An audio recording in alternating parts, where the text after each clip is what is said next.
두 번째 시간은 불교가 우리 명상붐이 어떻게 일어났는가 그걸 좀 간단하게 설명드리려면은 이 지금 마음챙김이란 명상이 마치 불교의 대표적인 명상으로 되어 가지고 세계 사람들이 다 쓰고 있는데 얼마나 많이 쓰냐면은요, 그 조사를 해보니까 미국만 봐도 2017년 기준으로 볼 때 성인 5%가 마음챙김 명상을 1년 동안 하고 있다라고 이렇게 나오거든요.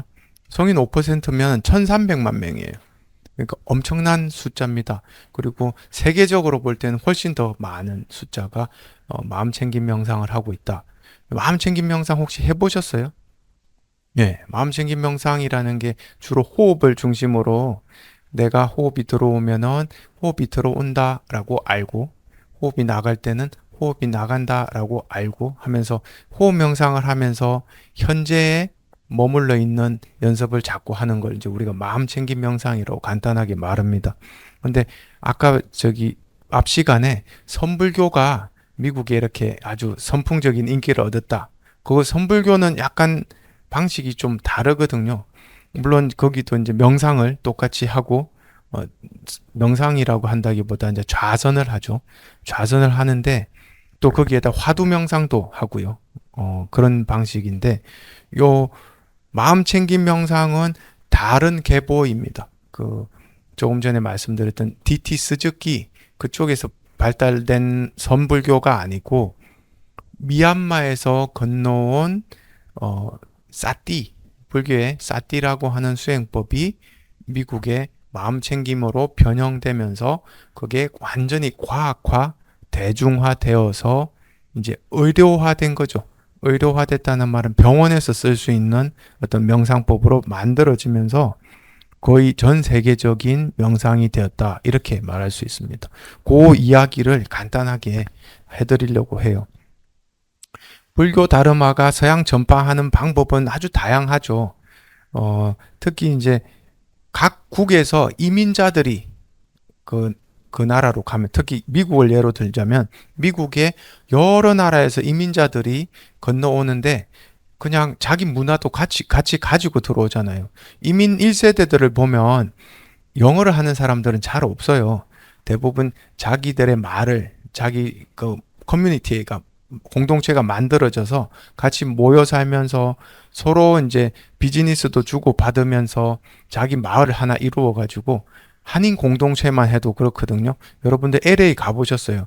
LA 가면 거기 한국보다 더 한국입니다. 거기는 영어 쓸 필요가 없어요.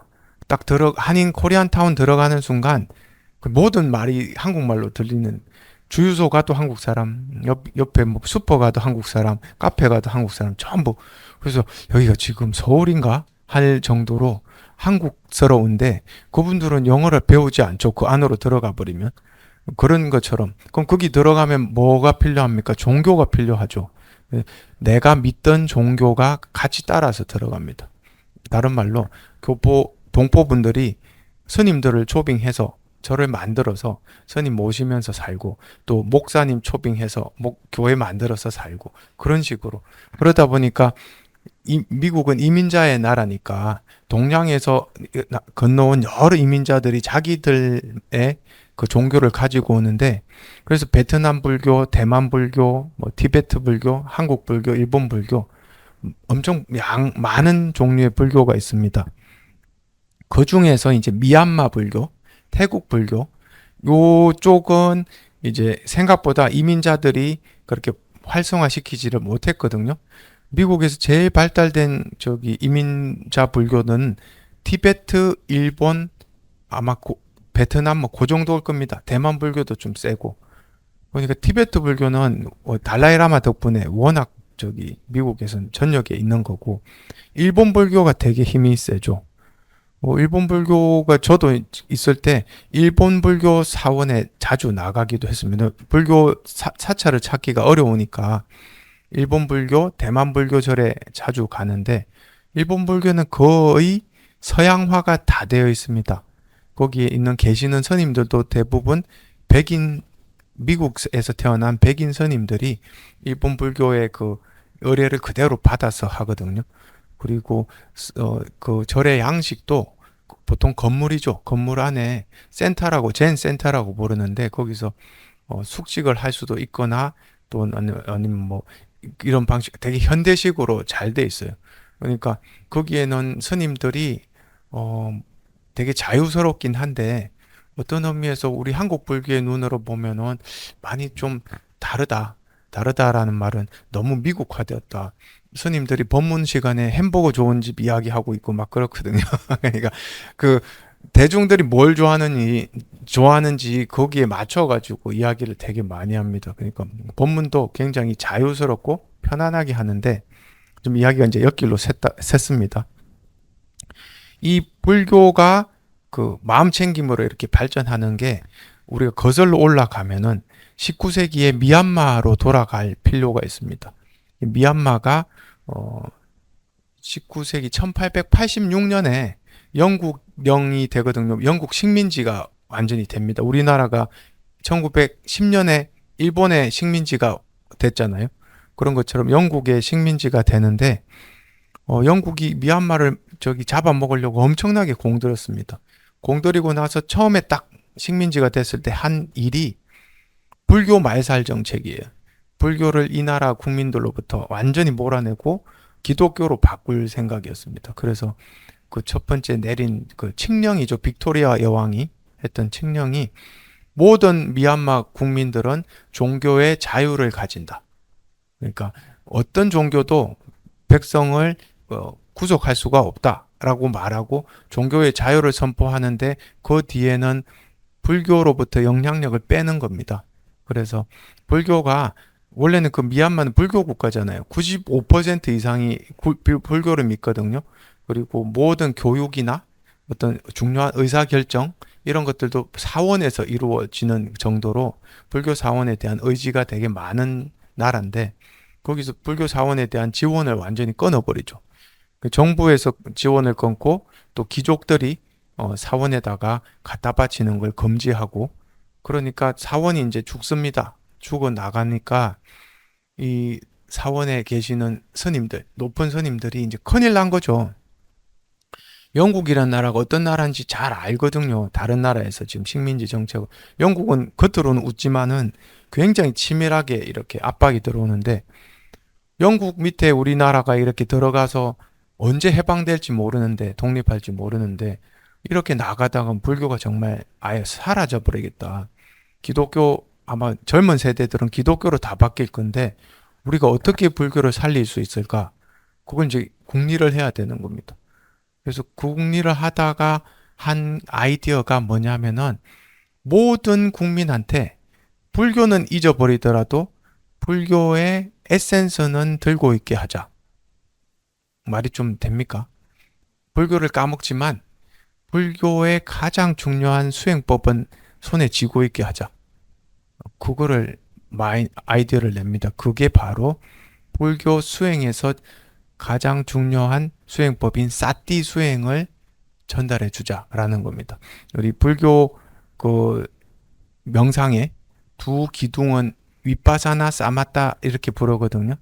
사마타는 하나의 대상의 마음을 집중해 가지고 완전히 그 대상과 자신이 합일되는 경지를 사마디라고 해요. 삼매라고 하죠. 삼매. 그리고 위파사나는 마음에서 일어나는 변화를 계속 따라가면서 관찰하고 있는 겁니다. 근데 사마타를 하든 위파사나를 하든 그 속에는 사띠라고 하는 마음작용이 계속 있어야 되거든요. 사띠는 뭐냐면은 대상에 끌려다니지 않고 대상과 거리를 두면서 이 대상이 뭔지를 알고 있는, 알아차리는 정신 능력을 이야기해요. 여러분들이 쉽게 말해서 알아차림, 마음챙김 이렇게 번역하는 이유가 어떤 대상이 내가 대상을 보고 있다는 걸 알도록 하는 겁니다. 아주 쉬운 예로 화가 일어났습니다. 보통 화가 일어나면 화에 끌려 들어가 버리거든요. 화가 나면은 몸이 막 딱딱해지고 열이 나고 하면서 또 화를 통해서 일어나는 여러 가지 생각이 꼬리를 물고 화 속에서 계속 따라다니다가 한 시간 또는 한나절 화에 휩쓸려 가지고 나중에 온몸에 힘이 다 빠진 채로 그때쯤 돼야지 아, 내가 아까 화를 냈었구나 이렇게 알게 돼요. 그전까지는 화 속에 있어서 화가 난 줄도 모르고 있다가. 근데 사띠를 한다는 거는 화를 내는 순간 몸의 작용이 달라지는 걸 알아차리고 아, 화가 일어나는구나. 내가 지금 화가 일어나서 화 속으로 들어가려고 하고 있구나. 그걸 알아차리는 걸 우리가 사띠라고 합니다. 그럼 사띠는 화를 알아차리는 것뿐만 아니고 지금 내가 숨 쉬고 있는 이 순간 내가 숨을 쉬고 있구나. 그것도 사띠예요. 그리고 내가 지금 여러분들한테 말을 하고 있는 것도 말을 하고 있구나라고 아는 것도 사띠입니다. 그러니까 나의 마음에서 일어나는 모든 것을 거리를 두면서 계속 지켜보고 있는 마음. 이걸 사띠라고 합니다. 그러니까 이 버마 스님들이, 미얀마 스님들이 우리가 사마타를 닦아서 삼매의 힘이 아주 강한 그때 윗바사나를 닦기 시작하면서 윗바사나로 연결해서 윗바사나의 힘으로 깨달음을 얻는 그러한 정석을 따라가면 참 좋지만 이제 불교가 망하게 된 이때 그러한 걸 계속 수행할 수 있는 그런 터전도 없고 또 그런 걸 장려해주는 귀족들도 없고 결국 누가 불교를 지키겠느냐 모든 사람이 사띠 수행을 함으로써 지킬 수밖에 없다 해가지고 그걸 대중적으로 퍼뜨리는 그 운동이 일어나요. 그걸 윗바사나 운동이라고 합니다. 윗바사나와 사띠의 아니 윗바사나와 사마타의 가장 핵심적인 속성인 사띠를 전달해 준다라는 건데 이 여기는 무슨 뜻이냐면 이제 삼매 수행은 닦기가 상당히 시간과 공간의 제약을 두는 게 삼매거든요. 왜냐하면 삼매 수행을 닦으려면은 많은 시간 동안 그 명상을 하고 있어야 되고 그 다음에 조용한 곳이 필요합니다. 그래서 보통 숲속이나 동굴로 들어가죠. 그죠? 그래서 한국에서도 삼매를 닦으려면은 아예 그 우리가 시간과 공간을 따로 떼서 수행하러 들어가시잖아요. 그죠? 그래서 뭐 안거 수행이라고도 합니다. 그렇듯이 이런 게 필요한데 그런 거 하지 않고도 평상시에 생활하면서 계속 닦을 수 있게 만드는 수행을 가르쳐 주자. 그게 이제 사띠 수행이다. 이렇게 한 거예요. 그것을 대중에게 가르치기 시작합니다. 거기서 이제 되게 유명한 분이 마하시 사야도라고 아시죠? 마하시 사야도, 고엔카. 요즘 한국에도 이렇게 그분들이 들어와서 수행처들이 있습니다. 마하시 사야도의 스승들, 그분들이 이제 이러한 아이디어를 낸 거거든요. 그래서 그분들의 밑에서 이렇게 배운 마하시 사야도 이분이 주로 이러한 명상을 많이 가르쳐 줍니다. 그래서 윗바사나 운동의 주체라고 이야기하는데 이 윗바사나 운동을 예전에는 윗바사나 운동하기 전에는 되게 폐쇄적이죠. 수행하는 사람은 특별한 사람들만 수행하는데 이제는 모든 사람이 수행할 수 있고 심지어 외국인도 수행할 수 있습니다. 그래서 외국인들을 위한 센터들이 열리거든요. 거기에 이제 서양 사람들이 온 거죠. 서양 사람들이 온 게 아까 말한 잭 폼필드, 샤론 살즈버그, 뭐 조셉 골드스타인 이런 분들이 20대 때 대학교 때 봉사하러 아시아에 갔다가 미얀마에 갔다가 태국에 갔다가 이런 걸 이제 배우거든요. 배우다가 특히 이 잭 콤필드 같은 경우는 요분이 이제 지금 마시 사야도 요분이 고엔카예요. 이 두 분이 윗바사나 운동에 되게 유명한 어, 어떤 그 지도자들인데 이분들이 굉장히 대중 친화적인 프로그램들을 많이 만듭니다. 제가자에게 수행을 개방하고 체계화된 알아차림 중심의 윗바사나를 가르친 분들입니다. 이게 20세기 초에 일어난 일이에요. 그리고 이제 마시 사야도가 활동한 거는 1950년대. 그리고 이분들은 그냥 집중 수행 프로그램을 아주 고정적인 게 아니고 그 대중에게 맞춰서 10일 프로그램도 있고 7일 프로그램도 있고 더 긴 7주 프로그램도 있고 10주 프로그램도 있고 이런 식으로 계속 프로그램을 계속 돌리면서 대중에게 다가갔습니다. 그리고 국제적으로도 서양인들이 오거든 누구든지 배울 수 있게끔 하는 그런 센터도 열어놓고요. 그래서 배운 분들이 요 분들입니다. 요 맨 오른쪽 저쪽에 계시는 분이 잭 콘필드 젊었을 때 사진이에요. 요거는 성복을 입고 있잖아요. 이분은 명상 수행하다가 너무 좋아서 아예 그냥 스님이 돼버렸습니다. 태국에서. 근데 이분 이야기가 자기는 어릴 때부터 동양의 뭐 이런 그 DT 스즈키 영향 이런 걸 받아가지고 동양이라고 하면 막 마법을 배울 수 있고 이 명상을 배워가지고 막 구름도 타고 다니고 이런 거 상상해가지고 태국에 건너갔는데 웬걸 가르치는 거 보니까 앉아가지고 호흡만 하고 있으라고 하고 너무 이상해서 너무 오해했대요 처음에는. 근데 그걸 하다 보니까 아 이게 바로 본성을 찾는 방법이구나. 모든 게 가라앉고 아주 청정한 마음으로 바로 볼 수 있는 그 힘. 이걸 가르쳐 주는 걸 알고 너무 좋아서 이제 스님이 된 거죠. 그래서 한 10년, 15년을 거기서 있다가 이제 미국으로 돌아옵니다. 한 30대 중반에. 그래서 이 차림으로 돌아온 거죠, 지금. 미국에 왔더니 태국 절이 굉장히 띄엄띄엄 있어요. 미국에 몇 개 없으니까. 근데 태국 스님들은 그 자기가 식사를 못 하거든요. 누가 만든 것을 탁발해서 먹어야 됩니다. 그죠? 드셔야 되죠. 너무 배워 보니까 근데 밖에 나가서 이렇게 탁발 다니는데 아무도 안 줘요. 미국 사람들이 탁발이라는 문화를 어떻게 알겠어요? 그러니까 전부 낄낄거리면 웃는 거죠. 이상한 우주인이 여기 있다. 심지어는 사우나 옷을 입고 가운을 입고 온 여자들이 이 제콘필드를 옆에 세워놓고 손가락질하면서 정신병자라고 깔깔거리는 그런 것까지 이렇게 겪었대요. 그러니까 탁발을 할 수가 없으니까 결국은 이분은 어머니한테 전화합니다. 어머니 나 좀 데리러 와주세요. 가지고 차를 타고 어머니 차를 타고 50km가 떨어진 태국절에 가서 밥 먹고 오고 그러니까 이 생활이 너무너무 힘든 거예요. 그 혼자서 태국 스님으로 미국 안에 산다는 그 자체가 그래서 태국 스님의 생활을 버리고 다시 환속을 합니다. 이제 요 사진이 이제 최근 모습입니다. 최근에 잭 콘필드의 모습인데 요 이분이 엄청나게 많은 기여를 하죠. 이 마음 챙김, 명상, 인사이트 메디테이션이라고 불렀어요. 이분은 마음 챙김 명상이라기보다 통찰 명상 이렇게 불렀어요.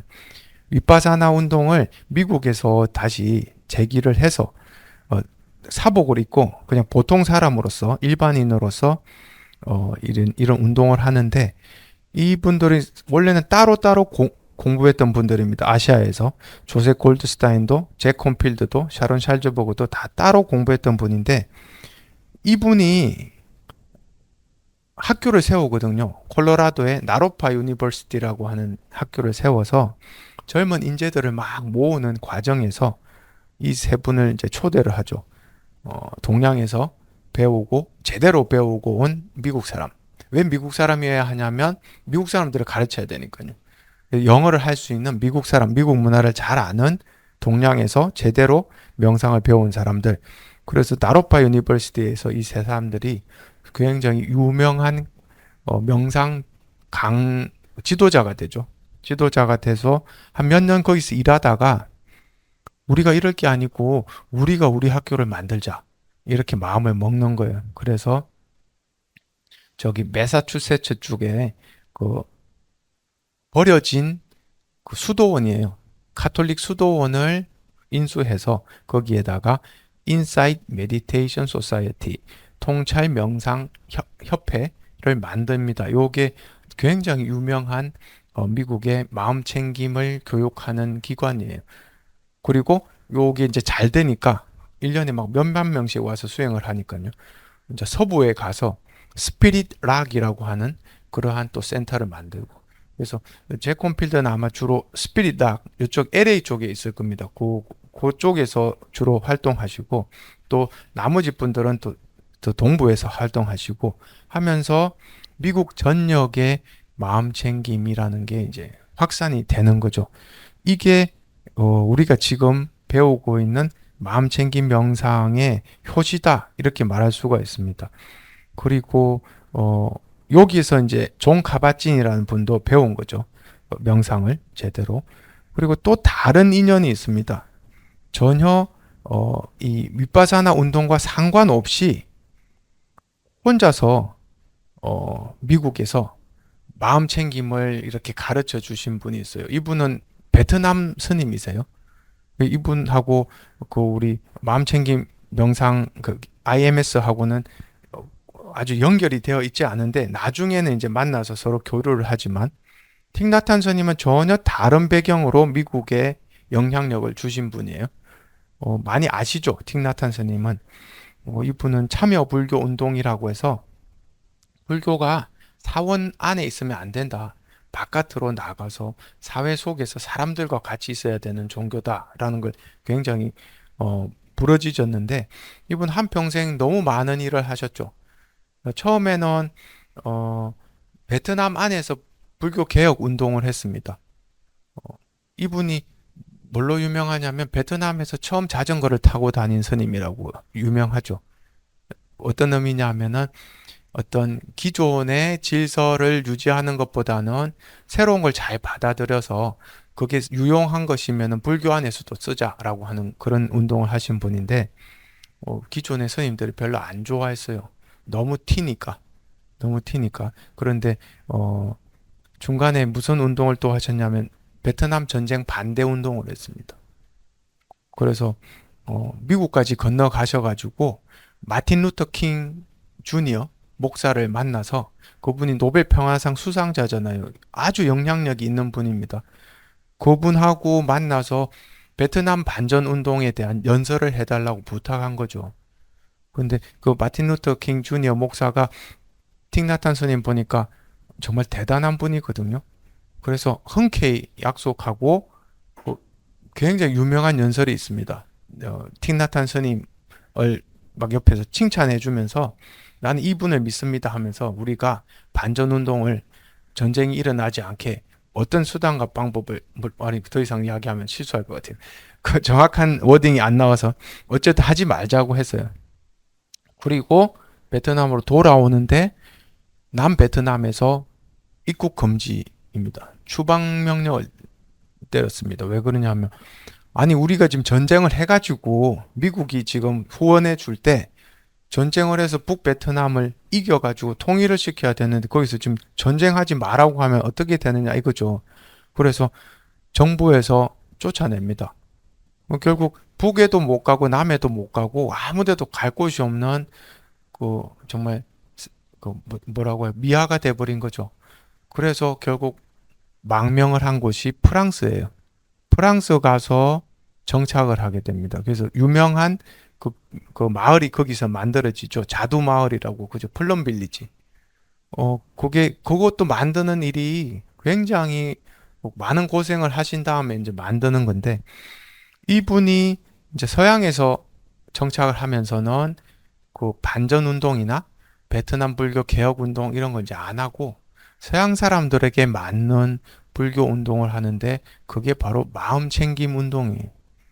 그래서 약간은 다른데 결은 똑같습니다. 왜 결이 똑같냐면은 틱나탄 스님도 이 마음 챙김의 기본적으로 기준점을 부처님이 말씀하신 호흡 명상, 염처경이라고 해요. 염처경에다가 중심을 두고 있고 그 다음에 그 우리가 방금 말한 미얀마의 불교 윗바사나도 염처경에 중심을 두고 있습니다. 둘 다 부처님이 가르쳐 주신 윗바사나 방법에다가 토대를 두거든요. 그래서 서로 발단은 다르지만은 내용은 아주 비슷해요. 근데 틱나탄 스님은 호흡 명상을 아주 구체적으로 하는 방법을 가르쳐 준다기보다는 현재에 머물기를 강조해요.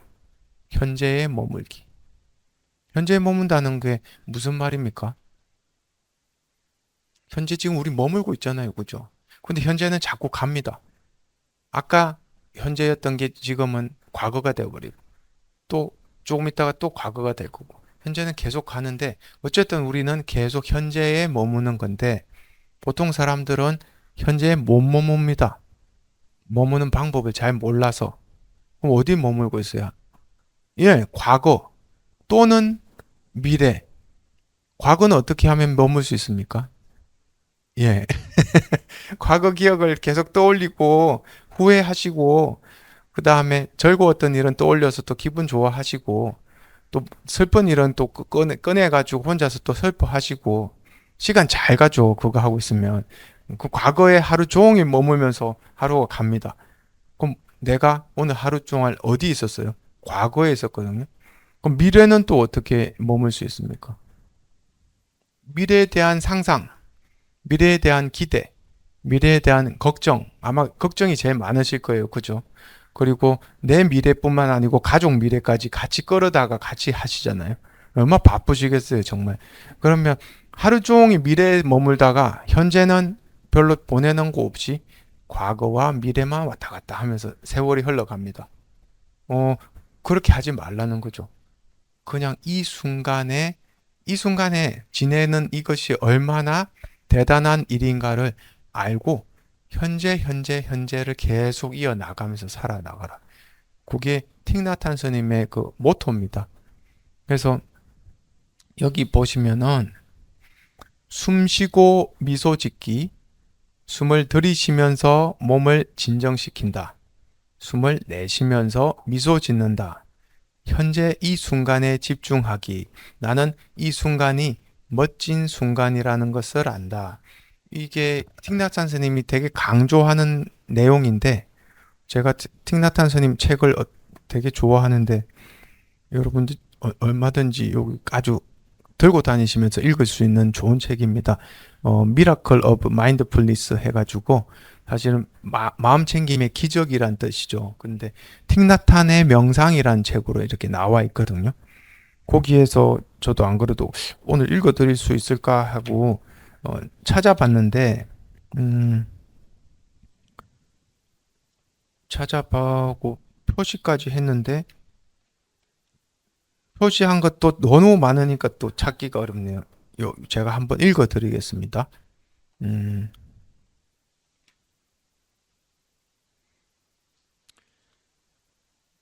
정말로 깨어있는 삶을 살고자 한다면, 진정 그러하길 원한다면, 따로 명상 수행을 할 때만이 아니라 지금 여기 날마다의 일상생활 속에서 수행을 해야 합니다. 그리고 이제 중간에 있는 이야기 약간 생략하고요. 내가 지금 경이로 가득 찬 대지를 걷고 있는 줄 알면서 벼와 잡초가 양쪽에 자라는 시골길을 한 발 한 발 마음 챙김하며 걷는 것이 나는 참 좋습니다. 그럴 땐 존재 자체가 기적 같고 신비스러운 현실이죠. 사람들은 흔히 물 위를 걷거나 공중을 걸으면 기적이라고 생각합니다. 그러나 내 생각에는 물이나 공중을 걷는 게 기적이 아니라 땅 위를 걷는 게 기적이에요. 날마다 우리는 미처 깨닫지 못한 채 기적을 겪고 있는 겁니다. 파란 하늘, 흰 구름, 푸른 잎사귀, 호기심에 찬 어린아이의 검은 눈동자, 우리 자신의 두 눈, 이 모두가 기적이죠. 어떻게 하면 기적을 만들 수 있느냐? 과거와 미래에 머물지 않고 현재의 그걸 온전히 경험하면 그게 바로 기적이라는 겁니다. 그게 쉽지가 않죠. 근데 이분 하신 말이 걷기 명상을 한다는 거는 발이 땅과 입맞춤 하는 것처럼 걸어보면 그게 기적이라는 걸 안다.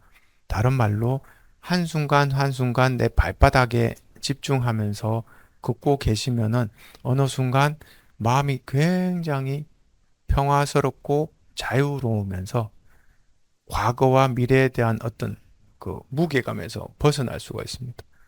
그걸 우리가 기적이라고 한다. 이렇게 부르는 거죠. 그래서 이 책이 물론 뭐 이런 많은 구절을 읽어봐야지 전달이 될 수 있습니다만은 이분이 가르쳐 주는 그 기적이 어떤 걸 이야기하느냐 보면 일상생활에서 하는 모든 행위, 지금 순간의 행위가 바로 기적이다. 이렇게 이야기해 줍니다.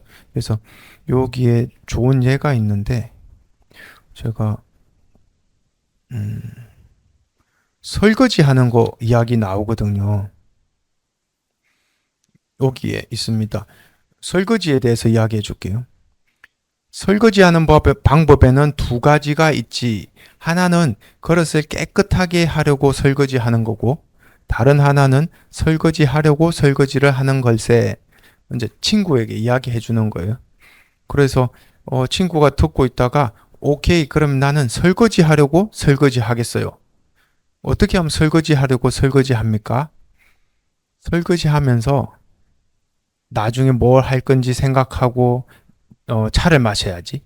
또는 이 성가신 일들을 빨리 처리해야지. 그렇게 생각하는 게 아니라 설거지를 할 때는 지금 내 두 손에 들어온 그릇에만 신경을 쓰는 거예요. 집중하고 아주 소중한 물건 다루듯이 천천히 천천히 닦고 물로 헹구고 또 그릇 위에 올려놓고 그 행동을 하는 모든 순간이 다 소중한 그 순간이 되도록 한다. 그게 설거지 하는 거라는 거죠. 그러니까 설거지라는 거는 지금 이 대상과 내가 만났는데 이 대상에만 집중해 주는 겁니다. 근데 사실 요즘 젊은 주부분들한테 물어보면 설거지 어떻게 하세요? 우리 수업 시간에 묻거든요. 유튜브 보면서 합니다. 이렇게 하거든요. 시간 금방 갑니다. 재밌는 것도 켜놓고 옆에서 막 떠드는 거 보면서 그냥 그럼 설거지 하는 게 아니죠. 이거만 보는 거죠. 그럼 내 행위가 어떤 걸 하고 있냐면 이것도 일종의 과거 미래를 왔다 갔다 하는 겁니다. 여러분이 방송을 보신다는 거는 방송에서 이야기해 주는 그 상상을 키우는 얘기들 그걸 같이 따라가면서 내가 지금 있는 여기 공간, 시간 그걸 잊어버리게 만드는 거죠. 그리고 과거와 미래에서 실컷 놀다가 다시 돌아오는 거거든요. 그럼 나는 설거지 한 사람이 아니고 방송을 보면서 잠시 동안 어떤 행위를 했는데 그 행위가 뭔지는 잘 모르겠습니다. 그렇게 돼버리는 거예요. 그러니까 설거지 할 때는 온전히 설거지만 하세요. 그리고 걸을 때는 온전히 걷기만 하세요. 되게 쉬운 이야기 같지만 되게 어렵습니다.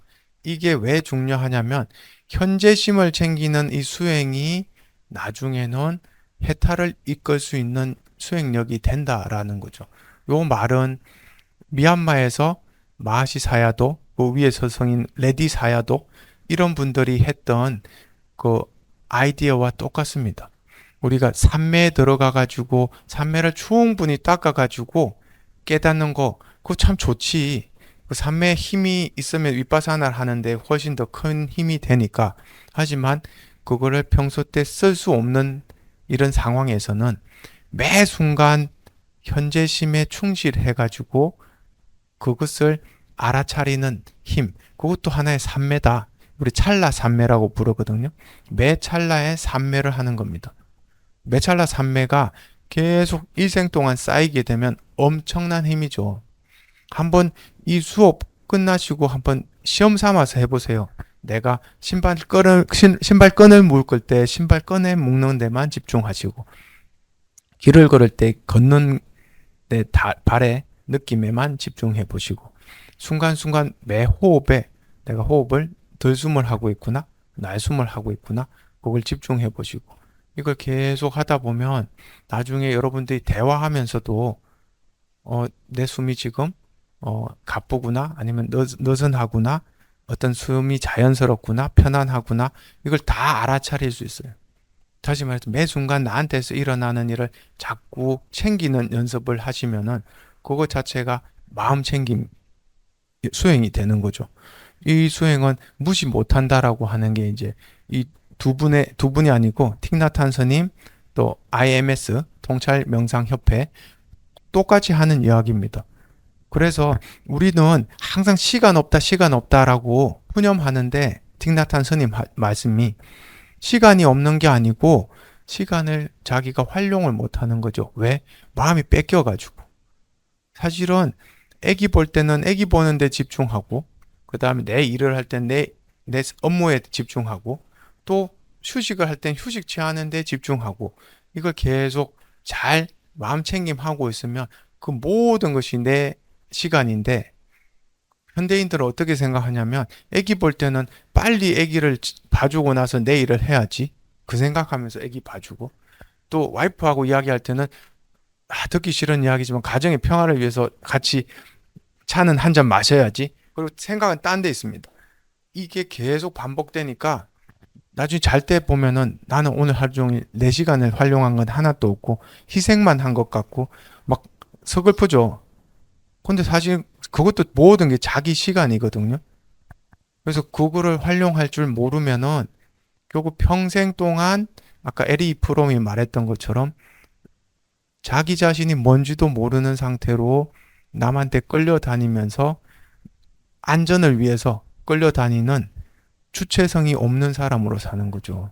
그래서 그거를 지금 한 맥이 연결되어 있는데 틱나탄 스님의 그 마음 챙김 명상도 상당히 대중화가 됐어요. 우리 그 미국의 오프라 윈퍼리라고 되게 유명한 쇼 호스트 있거든요.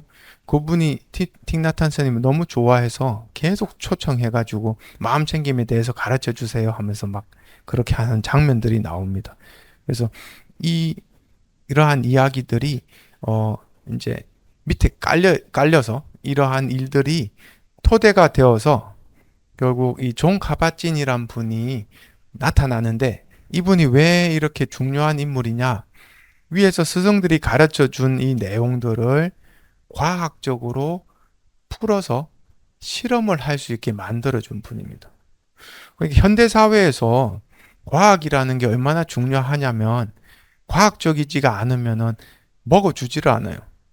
어떤 것이든지 과학적으로 증명이 안 되면은 상품화 될 수도 없고 이론화돼서 사람들한테 그 뭐죠 정확하게 이렇다라고 지어줄 수가 없습니다. 그런 사회에 우리 선 살고 있거든요.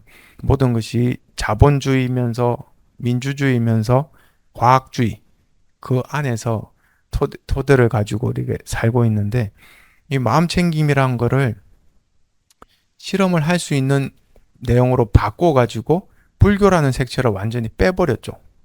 빼버려서 마음챙김의 정의 자체가 상당히 비불교적입니다. 마음챙김의 정의가 여기 있는지 모르겠는데